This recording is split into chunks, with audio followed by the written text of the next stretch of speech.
A natural chef, Marcelle Suazo was born in the Dominican Republic and immigrated to the United States. Her specialty is combining the artistic, culinary, and social elements representative of Caribbean people and her Dominican homeland in her cuisine. Marcelle's cooking style has been shaped by her own immigration experiences, as well as those of her family, friends, and neighbors. These experiences help Marcelle to form a unique blend of cuisine, all her own. She is a rabid locavore, someone whose diet consists mostly of locally grown or produced food. She also loves feeding people, and when time allows, she delivers food to the homeless cooked in her own kitchen. Marcelle is passionate about transforming broken systems. She empowers real change and believes that by making delicious food accessible to all, we can create the world we want. She is inspired by her beloved daughters Maria and Mariela, for whom she is determined to overcome any challenges by pushing for positive transformation of herself and her community.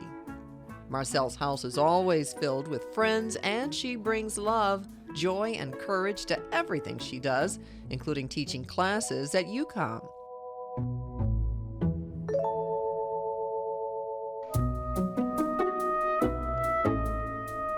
Let's see what Marcelle Suazo and her Dominican background can cook here on this segment of My American Recipe.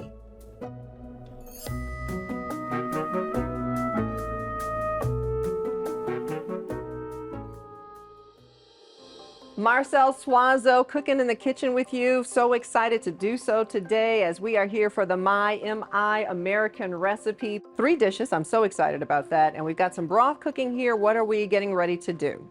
Sopa boba is a vegetable soup. We call it boba. Boba means simple, something it doesn't have too much to do. It's just like this.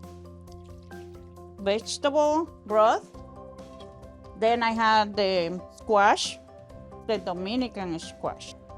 And we got celery and yuca, cassava. Okay. We just put them to boil and we add everything. It's not that we have to be waiting for nothing.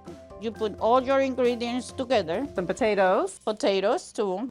Let us say you're from the Dominican Republic. The Dominican Republic, yeah. We cook with a lot of garlic, a lot of oregano, a lot of herbs. And you also do a lot of local food. I go to a restaurant, Chinese, Japanese, Mexican, and I try something and I like it, then I want to do it. I want to do it, but with my flavor. It's just proving that I can do it better.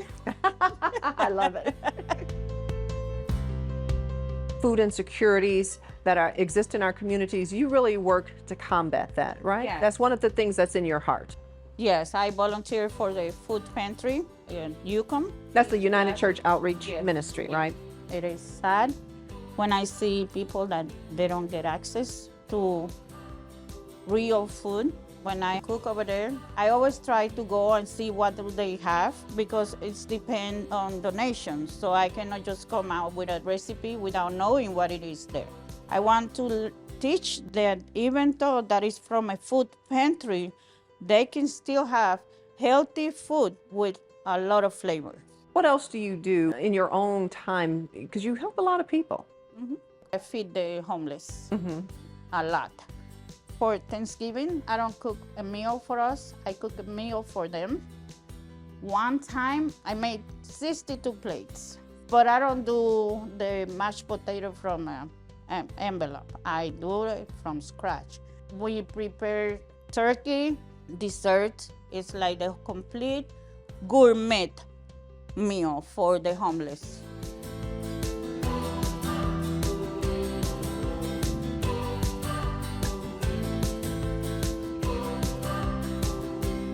As we let the sopa boba continue to simmer, we're making tapili. Tabbouleh, that's the original name. It's another salad. It's a salad, a Bulgar salad.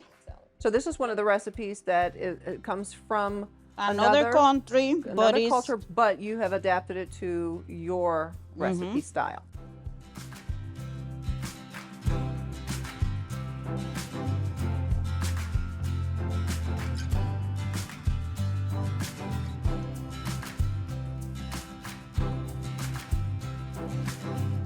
as you look at these ingredients, bulgur, parsley, obviously the onions, tomatoes, would you say those are easily and readily available to most people?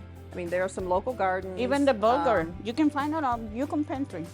Now, I see your cutting style. You have that chef cutting style because you have been trained for this. You went to a good culinary school here in Grand Rapids, GRCC, GRCC. right? So, I used to work in a restaurant. It was the Las Palmas restaurant. There was a guy, a priest, and he will come to the restaurant and he will say, if the Dominican is here, I want to stone. If she's not here, I don't want her. oh.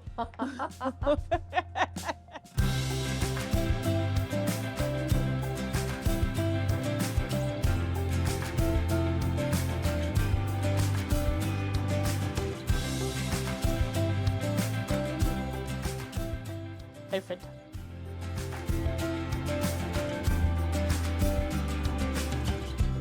Now we are making avocado salad. Ensalada de aguacate. Avocado itself, it doesn't need to be dressed, but when you're having like a meal, I didn't just give you an avocado and say, here you go. You're going to dress it a little bit with it. So that's what this salad does. You have avocado, you said, with every meal. yes. And you also said you don't go anywhere without it, because if you think that somebody may not have it, what do you do? Tell me that again, because that Oh, bears you bring repeating. your avocado to your restaurant because you don't know if the restaurant is going to have avocado, so you bring it with you, and that's normal. In your purse, in your pocket, wherever you put it. Whatever, you've got you an don't avocado. you don't need to hide it. It's not illegal. Is that, you're like, bring your avocados. Yes. Because you didn't do that dish right, I'm going to have avocado with Yeah. mine. So you have your own and you just go for it. Yep. I love that. Love that.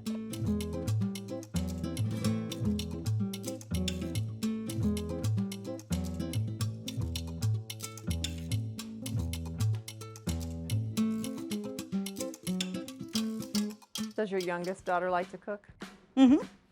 How important is it to, establish and to have those recipes handed down from generation to generation and to teach the cooking process to each generation? Very important. Very, very important. I still call my mom, like when I'm gonna make something, I will call my mom and I said, ask the family, what is the best recipe for this? Oh, I love And then, that. yes, and then they will send me the So recipe. everybody chimes yes. in. Yes. So it's like they're everybody. helping you cook from afar. Yes, always. My trick with this is I'm gonna have the limes ready for when I cut the Cut the avocado. avocado, so they don't go bad right away. Okay. Let's hope this is good. Yes. Oh, that's pretty. Beautiful.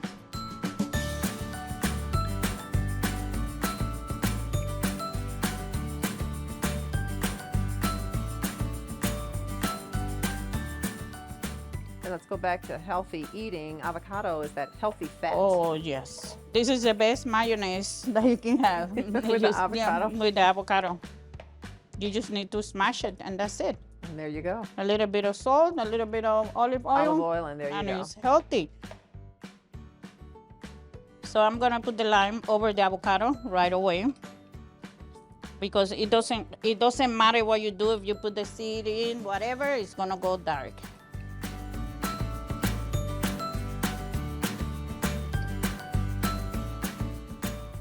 And it's done.